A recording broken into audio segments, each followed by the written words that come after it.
অনেক অনেক বছর আগের কথা। বাগদাদের অদূরে এক জনপদ ছিল, নাম তার নাকলিস্তান। নামের মতোই জায়গাটা খেজুর বাগান, শস্য ক্ষেত, কুয়া আর ছোট ছোট মাটির বাড়িতে ভরা ছিল।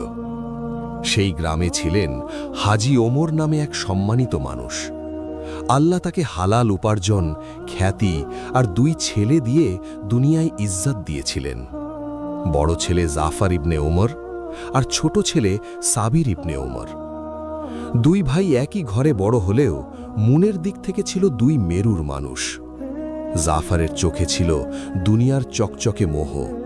সে সব সময় হিসাব করত, কে কাকে ছাড়িয়ে গেল, কার জমি কত, কার ঘর কত বড়, কোন দাওয়াতে কার সামনে বসলে মর্যাদা বাড়ে।